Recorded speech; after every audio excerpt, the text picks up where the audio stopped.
What's happening, tennis fans? It's Nate with Play Your Court. Today, I'm going to show you this extremely important concept about shaping and driving and how watching the ball, looking for the apex, can dictate your footwork.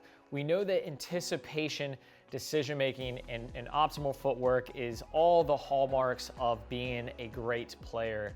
And a lot of times, it just takes a lot of time in the game.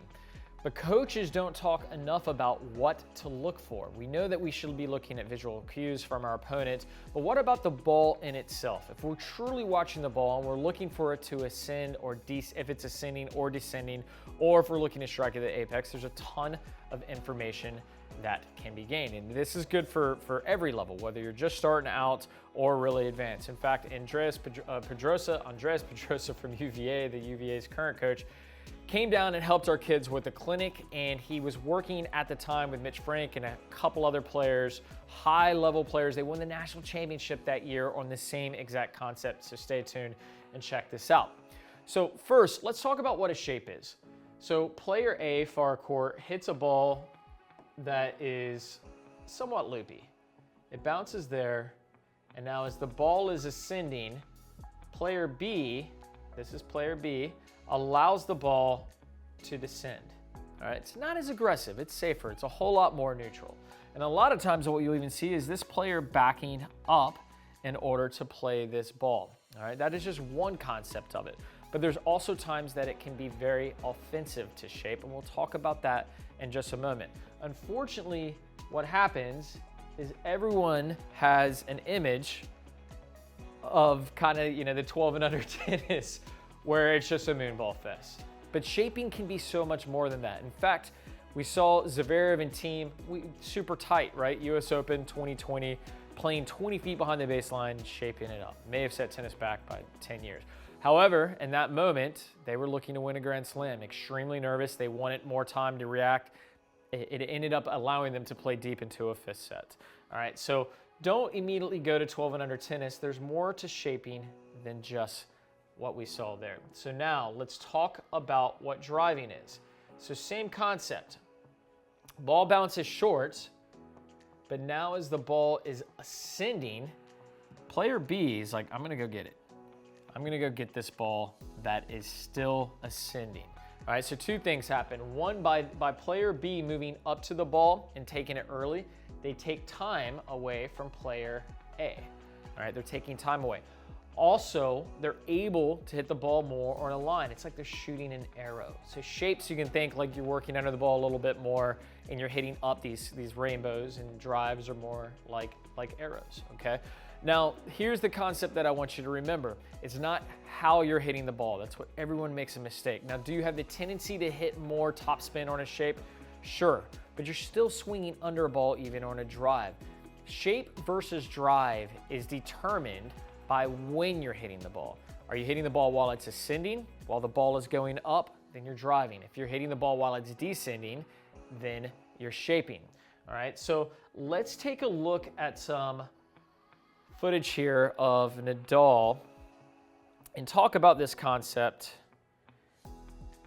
and what's happening here. I'll walk you through a point from Nadal. This is him at the City Open this year.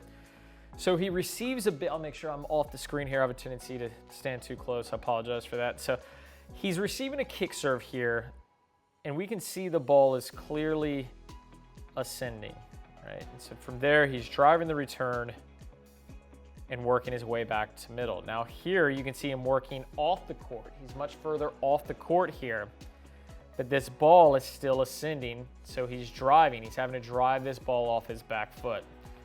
Now, as he gets this backhand, this particular backhand, you're gonna see it here, is going to descend just a little bit, which means he has the ability to play it higher, up over the net and deeper. And look what he does after he hits his ball. Because he's playing deeper in the court, he hits it, but he improves his position by moving forward again. You can see him getting back up here to the baseline.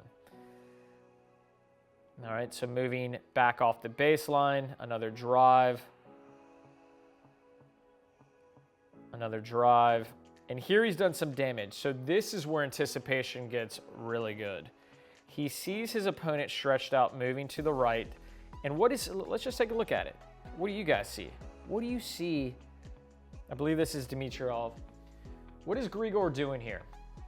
He's outstretched and he's getting ready to slice. He's in a defensive position and maybe at best neutral here, right? So from this position, Nadal then begins to stalk the ball as he moves forward. And here we're gonna see a shape. All right, sorry, let me get you back in frame, Rafa. So there's the ball right there. Well out of his strike zone, well below the waist. And from here, he needs to shape the ball up and down because the net obviously being the way in order to hit the ball into the open court. So he shapes it up and down and gets the winner down the line. All right, so let's talk about some ways that we can practice this. It's one thing to understand it, but let's get it into practical application. Let me fast forward this for just a moment. Hey, Diego. All right, so little screen grab here of Diego. Something he posted the other day, and this is him training. It's him training a very specific footwork pattern. Now, what's key here is to know that he's moving diagonal. He's moving diagonal off the court, and when he's looking to be aggressive, he's moving diagonal up into the court. But he's gonna start here by working off the baseline and looking to shape. There we can see the ball is starting to descend just a fraction of it. Don't think about the 12 and unders moonballing. Now this one stays up, it's ascending, so he's driving. Here he moves back. All right, so he's in this pattern, giving himself time defending this heavy topspin. All right, here he's looking to predominantly shape as the ball's ascending. Now, some of these, let me go back for just a minute because I think this is important to note. Let's go back to the one that he got stuck driving. So here we can see the ball is still ascending, right? Like that ball is still in the air and it is still going up. He's stuck driving here because there's nowhere else to move back. He'd be behind the fence if he was trying to get this ball while it's descending. And now this is a plight that players face when they played Nadal. Let's go back to this other screen here for just a minute. A lot of times the misconception is that Rafa's ball is hitting, let me erase this too. That Rafa's ball is hitting, just all over the baseline. Yeah, it does. It certainly does. I mean, can Rafa hit a phenomenal shape? Of course. But a lot of times what we see is Rafa's ball landing in here. And it has so many RPMs, it has so much topspin that the ball is still ascending. So this player either has to take the ball as moving in and on the rise, or they have to drop back and wait for it to descend. And that is why Rafa gets such good court position. It's also why players with one-handed backhand, Roger Federer, Wawrinka, Gasquet, you can name them, have had a hard time with the lefty Rafa Nadal. All right, so let's go back to Diego for just a moment. All right, so this was him working diagonal off the court, working on the shape. Now let's talk about what he's doing when he's driving. Now check this footwork pattern out. Emojis indeed, working hard, Diego. I love Diego, one of my favorite players to watch. So from here, there it is. The ball is ascending, he's attacking, he's going through it. I'll let this play through and we can watch this footwork pattern here.